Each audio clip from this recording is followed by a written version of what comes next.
Mi padrastro confesó un asesinato, pero la verdad era peor. La llamada llegó cuando menos la esperaba. Necesitas venir a la estación ahora, dijo una voz firme, seca, sin una sola palabra de más. El caso fue reabierto. Tenemos que hablar contigo y con tu madre. Tardé unos segundos en entender lo que eso significaba. 13 años habían pasado desde aquella noche. 13 años desde que Marcos confesó que había matado a mi padre biológico, Sergio. 13 años en los que todos aprendimos a vivir con esa versión de la historia. Mi madre, Daniela, iba sentada a mi lado en silencio cuando entramos a la sala de interrogatorios. La luz blanca nos golpeó de frente. Todo ahí se veía frío, gris, sin vida. Y enfrente de nosotros estaba la detective Paula Rivas, con una carpeta cerrada sobre la mesa. La abrió con calma y dijo: las pruebas no coinciden con lo que se declaró en su momento. Yo la miré sin entender. Él confesó, solté. Una confesión no siempre basta, respondió ella. Las heridas, la fuerza, el ángulo, nada encaja con Marcos. Sentí como mi madre se tensaba a mi lado. Paula deslizó unas fotos sobre la mesa. No quería verlas, pero igual bajé la mirada. Era la cocina de aquella noche. La misma en la que desayunábamos cuando yo era niño. Solo que ahora estaba cubierta de sangre. Cuéntame qué recuerdas, Nico, me dijo. Tragué saliva. Los recuerdos me llegaban rotos, como si alguien los hubiera guardado en una caja y la hubiera golpeado contra el suelo. Sergio entró borracho, dije despacio. Estaba gritando. Rompió cosas. Un vaso, un jarrón, algo se quebró y me cortó el pie. Mi voz salió más baja al final. Mi mamá me mandó a mi cuarto. Yo me escondí. Después solo oí gritos, y luego silencio. La detective no apartó la vista de mí. ¿Y después? Miré a Daniela, pero ella seguía inmóvil. Después llegó Marcos. Luego la policía. Paula negó apenas con la cabeza. No. Marcos llegó después de la llamada al 911. Los registros telefónicos lo ubican a 20 minutos de distancia cuando entró el reporte. Mi estómago se hundió. Miré a mi madre, y por primera vez vi miedo real en su cara. Eso significa que él no estaba ahí cuando pasó, murmuré. Exacto, dijo Paula. Y también significa que alguien más estuvo en esa cocina. El aire se volvió pesado. Mi madre bajó la mirada de inmediato, como si de pronto la mesa se hubiera vuelto demasiado interesante. Señora Cruz, dijo la detective, ahora mirando directamente a ella, usted declaró que estaba en el dormitorio cuando su exesposo entró. Dijo que no vio lo que pasó. Así es, susurró mi madre. Paula apoyó ambas manos sobre el expediente. Pero las manchas de sangre indican que quien atacó a Sergio estaba muy cerca de la estufa. Justo donde usted dijo que estaba cocinando antes de que él llegara. Mi madre abrió la boca, pero no salió nada. Yo la miré de frente. Mamá. Ella empezó a llorar en silencio, con la respiración rota. No lo sé, dijo al final. Yo no recuerdo todo. Pasó demasiado rápido. Paula no aflojó. La fuerza del golpe tampoco coincide con alguien de su tamaño, dijo, señalándola. Pero sí coincide con otra persona. Sacó otra hoja y la puso frente a nosotros. Era un diagrama. Medidas. Ángulos. Alturas. La detective señaló una línea marcada con tinta. La persona que sostuvo el arma o el objeto cortante medía entre 4 y 5 pies. La estatura de un niño de 9 años. Sentí que se me iba el aire. Miré el papel. Luego a mi madre. Luego a Paula. Yo estaba en mi cuarto, dije, aunque ni siquiera sonó seguro. ¿Verdad? La detective me observó en silencio. ¿Dónde estabas, Nico? Quise contestar. Quise decir algo claro, cualquier cosa. Pero al intentar agarrar ese recuerdo, no encontré nada. Solo oscuridad. Un hueco raro en la cabeza, como si esa parte de mi infancia hubiera sido arrancada. No lo sé, dije al final, con la voz quebrada. No recuerdo. La mano de mi madre se cerró sobre la mía con tanta fuerza que me dolió. Paula esperó unos segundos más y luego se recostó en la silla. Voy a ser directa con ustedes, dijo. Revisé cada declaración. Volví a analizar las pruebas 3 veces. Y hay algo que no encaja desde el principio. Abrió la carpeta una última vez y sacó una foto pequeña dentro de una bolsa transparente. Era un fragmento de vidrio. Esto estaba incrustado en la herida, explicó. No fue un cuchillo. Fue vidrio del jarrón que se rompió cuando Sergio entró. Mi garganta se cerró. Paula siguió, sin apartar la mirada de nosotros. Tu madre quedó inconsciente en el suelo. Tu padre biológico la golpeó primero. Ella no vio lo que pasó después. Mi madre soltó un sonido ahogado, como si la palabra le hubiera llegado tarde. ¿Qué? Dijo, casi sin voz. Paula la miró con dureza, pero sin crueldad. Nunca se lo dijo, ¿verdad? Nico no se escondió en su cuarto. Vio todo. Vio a su padre golpeándote y dejarte inconsciente. No pude moverme. Pensó que estabas muerta, dijo ella, y esas palabras me atravesaron como si alguien hubiera abierto una puerta que yo llevaba años cerrando. Mi cuerpo empezó a temblar. Paula bajó un poco la voz. Un niño de 9 años levantó un pedazo de vidrio y defendió a su madre como pudo. Mi madre se llevó una mano a la boca y empezó a llorar más fuerte. Yo seguía mirando la foto, incapaz de procesar nada. Marcos llegó minutos después, continuó Paula. Te encontró a ti en una esquina, en SOC. Encontró a tu madre despertando, confundida, y entendió lo que había pasado. Hizo una pausa breve, como si eligiera cada palabra.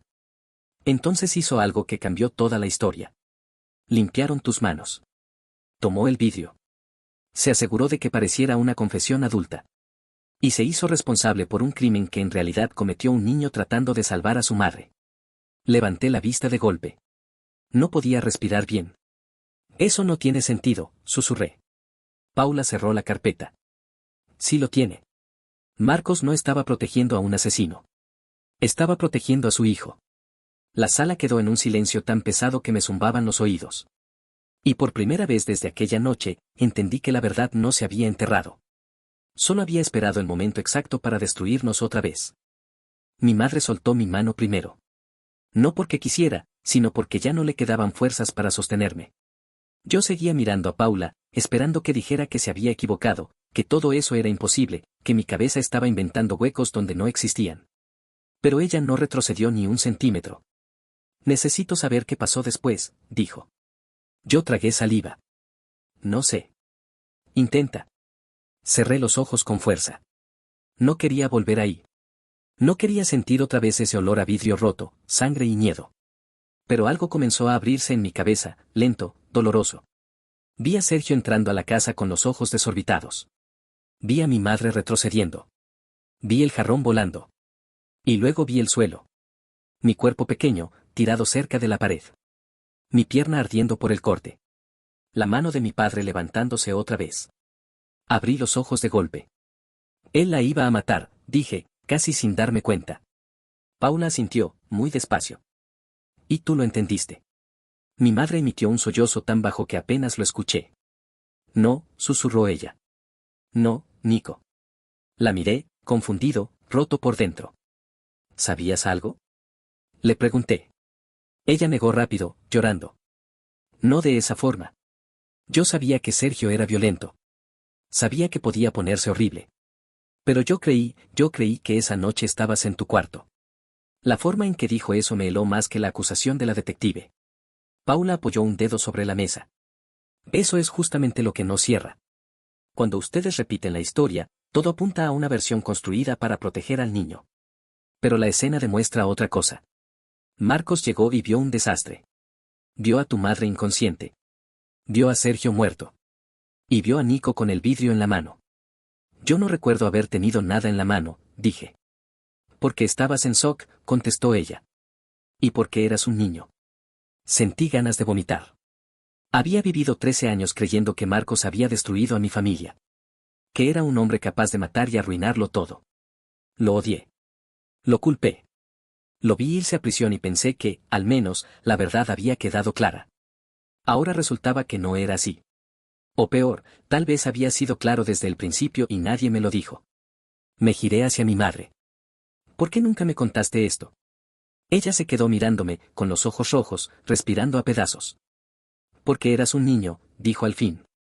Porque ya habías pasado por demasiado.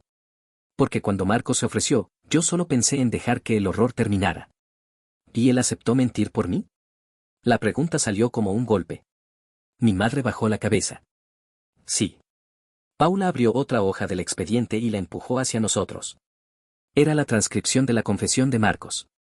Leyéndola ahí, en frío, todo sonaba distinto. No había detalles. No había orgullo. No había defensa. Solo una declaración corta, seca, como si estuviera cerrando una puerta para siempre. Yo lo hice. Nunca insistió en dar una versión más larga, dijo Paula. Nunca pidió que se revisara el caso. Nunca intentó reducir su condena alegando defensa propia. Se mantuvo firme durante años. Porque era inocente, murmuré, aunque ya no estaba seguro de nada. Paula me sostuvo la mirada. No. Porque eligió cargar con ello. Eso me dejó quieto. En algún punto de esa mañana entendí que lo que me había destruido no era solo la muerte de mi padre biológico. Era toda la historia que construyeron alrededor. Una historia falsa, sí, pero hecha para esconder algo todavía más insoportable, que yo había estado ahí. Que yo había hecho algo. Que yo no recordaba haber hecho. Necesitamos saber si hay más recuerdos, dijo Paula. Cualquier detalle. Una silla caída, una voz, un objeto, algo. Intenté pensar, pero solo me venían imágenes partidas. Las manos de Sergio. El vidrio en el piso. Mi madre inmóvil. Y una sensación horrible, pegada al pecho, como si yo mismo hubiera querido hacer daño para que todo terminara. Me estremecí. Mi madre se dio cuenta. Nico. Pero no supe si me llamaba por miedo o por culpa. Paula se puso de pie. Voy a dejarles unos minutos, dijo. Pero necesito que entiendan algo, esto ya no es solo una revisión del caso. Si lo que indican las pruebas es cierto, entonces el expediente cambió por completo. Cuando salió, la puerta se cerró con un clic seco. Y por primera vez, quedamos solos con la verdad. Mi madre se secó las lágrimas con el dorso de la mano. No me miraba directamente. Parecía estar buscando la manera de sostener el peso de todo sin romperse frente a mí. Yo quise protegerte, dijo. Lo sé, contesté, pero sonó vacío. Ella respiró hondo. Cuando pasó, yo estaba tan aturdida como tú. Sergio me había golpeado. Yo apenas podía pensar. Después vi a Marcos entrar y, vi en su cara que entendió antes que nadie lo que había ocurrido. No me preguntó nada. Solo me ayudó. Apreté los dientes. ¿Y tú tampoco preguntaste? Ella negó despacio. No podía. Tenía miedo de escuchar la respuesta. Hubo un silencio largo. Duro. Incómodo. Entonces volvió a hablar. Marcos te vio en esa esquina, Nico. Te vio temblando. Tenía sangre en las manos. Y aún así lo único que hizo fue preguntarte si estabas bien. Esa frase me pegó más de lo que esperaba. Porque yo nunca había querido pensar en Marcos como alguien capaz de eso. Durante años lo había visto como un intruso. El hombre que llegó después de destruir lo poco que quedaba. El hombre que se llevó la culpa y dejó que yo creciera creyendo que todo había sido por su violencia. Y ahora parecía que, en realidad, había cargado con un monstruo que no era suyo. ¿Por qué no me lo dijiste antes? Pregunté otra vez, pero esta vez sin fuerza para pelear. Aunque fuera cuando crecí. Mi madre cerró los ojos. Porque ya estaba hecha tu vida con esa historia. Porque si te decía la verdad, tendrías que vivir sabiendo que viste morir a tu padre. Que no pudiste detenerlo. Que tu padrastro fue a prisión para salvarte. Y yo no quise hacerte cargar con eso. Su voz se quebró al final. Yo me pasé una mano por la cara. No sabía si sentir rabia, alivio o asco de mí mismo. ¿Y si de verdad fui yo? Pregunté de golpe. Mi madre levantó la vista. Nico, no. Pero la detective dijo que las medidas, que la altura. Tenías 9 años. Y Sergio estaba encima de ustedes. Ella se quedó callada. Eso fue peor que una respuesta. Miré mis manos. Las abrí y cerré despacio, como si fueran de otra persona. Me costaba aceptar que algo tan pequeño pudiera haber cambiado una vida entera. Que un gesto desesperado, un movimiento torpe, pudiera terminar en una muerte y luego en otra mentira más grande. La puerta volvió a abrirse. Paula regresó con una expresión distinta. Más seria, si eso era posible. Encontré algo más, dijo. Nos quedamos inmóviles. Ella dejó una hoja sobre la mesa. Marcos no solo confesó. También pidió que no entrevistaran al niño. La miré sin entender. ¿Qué significa eso? Significa que insistió en que ustedes no quedaran registrados como testigos directos. Le dijo a la policía que el niño no había visto nada claro. Que estaba en shock. Que no había nada que investigar sobre él. Mi madre bajó la cabeza al instante. Paula siguió, firme. Y eso no fue lo único. También dejó una nota escrita a mano en el expediente. Nos quedamos esperando. Ella leyó en voz alta. No importa lo que recuerde. No va a vivir con esto. Yo me encargo. El silencio después de esas palabras fue distinto. Ya no era solo miedo. Era algo más pesado. Algo parecido a la culpa, pero mezclado con gratitud. Yo cerré los ojos. Marcos no me había salvado de la cárcel. Me había salvado de mí mismo. De una verdad que yo no sabía cargar. ¿Dónde está ahora? Pregunté. Paula tardó un segundo en responder.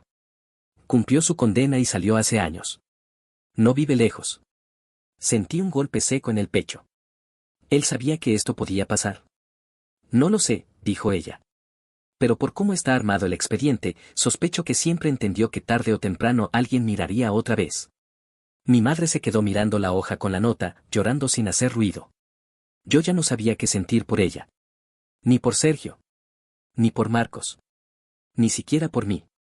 Todo lo que creía sobre esa noche se había partido en pedazos, y aún así la peor parte no era descubrir que la historia era distinta. La peor parte era entender que alguien había decidido cargar solo con el peso de lo que yo hice, o de lo que yo vi, sin pedirme permiso. Y que yo ni siquiera había sido capaz de recordarlo. Cuando salimos de la estación, el aire de afuera me pareció demasiado limpio para lo que llevaba encima. Mi madre caminaba a mi lado, en silencio. Ya no lloraba, pero estaba quebrada de una forma que no sabía arreglarse con palabras. Yo tampoco. Nos quedamos junto al carro varios minutos sin subir. Al final fui yo quien habló. Tengo que verlo. Ella alzó la cabeza de golpe. Nico. Tengo que verlo. No tenía claro si quería agradecerle, reclamarle o preguntarle por qué demonios había decidido destruir su vida por la mía. Pero sabía que no podía volver a casa como si nada. Paula, que aún estaba cerca de la entrada, nos escuchó. Si vas a hacerlo, dijo, háganlo hoy. Esto ya no va a dejar de moverse. No respondió más. No hacía falta. Llegamos a la casa de Marcos al atardecer. La puerta tardó en abrirse. Cuando finalmente lo hizo, él quedó inmóvil al verme. Había envejecido. No de manera brutal, pero sí con esa clase de desgaste que dejan los años mal vividos. Me miró como si supiera exactamente por qué estábamos ahí. Ya lo supieron, dijo, antes de que yo hablara. No era una pregunta. Mi madre dio un paso atrás. Yo me quedé de frente a él. ¿Desde cuándo lo sabías? Marcos apretó la mandíbula. Desde esa noche. La frase me dejó sin aire. Entonces fue verdad, dije. Todo este tiempo mentiste por mí. Él negó despacio. Mentí por los dos. No entendí. No, dije, con rabia empezando a subir. Tú dijiste que mataste a Sergio. Fuiste a prisión por algo que no hiciste. Marcos me miró con una tristeza extraña, cansada. Hice lo único que podía hacer. Nadie habló durante varios segundos. Entonces dio un paso al costado y nos dejó entrar. La casa estaba casi igual. Eso fue lo que más me golpeó. El mismo silencio en los pasillos. El mismo olor a muebles viejos. Pero yo ya no era el mismo niño que había salido de allí con la vida rota. Marcos se sentó frente a nosotros y esperó. Quería verte crecer sin eso encima, dijo al fin. Quería que tuvieras una vida normal. O lo más parecida posible. Yo solté una risa breve, amarga. ¿Normal? Me dejaste pensar que eras un asesino. Y todavía estás aquí, respondió sin levantar la voz. Sigues vivo. Sigues entero. Lo miré con furia. No estoy entero. Él asintió, como si aceptara el golpe. Lo sé. Esa respuesta me desarmó más que cualquier defensa. Mi madre comenzó a llorar otra vez, y esta vez no la detuve. ¿Por qué nunca nos lo dijiste? Pregunté. Marcos bajó la vista. Porque necesitabas una historia simple para sobrevivirla. Si creías que yo lo había hecho, podías odiarme. Podías poner toda la rabia en mí y seguir adelante. Me quedé helado. ¿Y si yo recordaba? No ibas a recordar bien, dijo. Eras un niño. Y si volvías a esa noche, lo que ibas a encontrar no te iba a dejar vivir tranquilo. Me temblaron las manos. Entonces sí fui yo. Marcos me miró fijo. Fuiste un niño intentando proteger a su madre. No respondí. Él siguió, más bajo ahora. Cuando llegué, vi todo. Tu madre en el suelo. Sergio muerto. Tú en una esquina, cubierto de sangre y en estado de shock. Vi el vidrio. Vi tus manos. Y entendí lo que había pasado antes de que pudieras entenderlo tú. Se me cerró la garganta. ¿Y por eso confesaste? Sí. ¿Sin decirnos nada? Porque si lo decía, te destruía. Nadie habló después de eso. Y, por primera vez desde aquella llamada, entendí algo que me dolió aceptar: Marcos no había vivido una mentira para arruinarme la vida. La había vivido para que yo pudiera seguir teniendo una. Salimos de la casa cuando ya estaba oscureciendo. No hubo abrazos grandes ni promesas bonitas. Solo ese silencio raro entre tres personas que se habían mentido por amor durante 13 años. Pero antes de irnos, me detuve en la puerta y miré a Marcos una última vez. No sé cómo se supone que debo sentirme contigo, le dije. Él asintió, como si eso también lo hubiera esperado. No hace falta que lo sepas hoy. Y por primera vez en toda la historia, su respuesta no sonó como una salida fácil. Sonó como alguien que llevaba demasiado tiempo esperando que la verdad saliera a la luz, aunque lo rompiera todo en el proceso.